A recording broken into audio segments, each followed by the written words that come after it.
কাউন্সিলের বাসায় নিজে না থেকে অন্যদের ভাড়া দিয়ে অবৈধভাবে অর্থ কামানোর বিরুদ্ধে এখন সারা যুক্তরাজ্য জুড়ে কড়া অভিযানে নেমেছে কাউন্সিল ও সরকার। বিশেষ করে সাম্প্রতিক সময়ে ওয়ার্ক পারমিট ও কেয়ার ওয়ার্কার ভিসায় বিভিন্ন দেশ থেকে বিপুল সংখ্যক মানুষ যুক্তরাজ্যে আসায় বার্মিংহাম, লন্ডন সহ বড় শহরগুলোতে বাসা আর এই ভাড়ার সংকটকে ব্যাপক শক্তি চাহিদা হিসেবে বেড়েছে নিচ্ছে একদল প্রতারক, যারা কাউন্সিলের বাড়ি অবৈধভাবে সাবলেট দিয়ে হাজার হাজার পাউন্ড হাতিয়ে নিচ্ছে। এরই অংশ হিসেবে সম্প্রতি সলিহলে কাউন্সিলের একটি বাসায় নিজে না থেকে অন্যদের ভাড়া দিয়ে প্রতারণার দায়ে এক দম্পতিকে সাজা দিয়েছেন আদালত।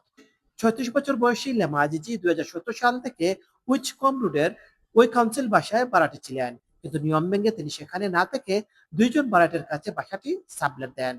তাকে অবৈধ এই কাজে সহায়তা করেন তার সঙ্গী ৩৪ বছর বয়সী আহমেদ জমশাইদ।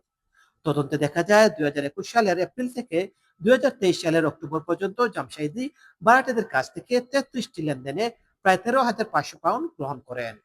অথচ এই পুরো সময় জুড়েই তারা বসবাস করছিলেন সলিহল থেকে প্রায় ১৩০ মাইল দূরে এসেক্সের বাসিলডনে।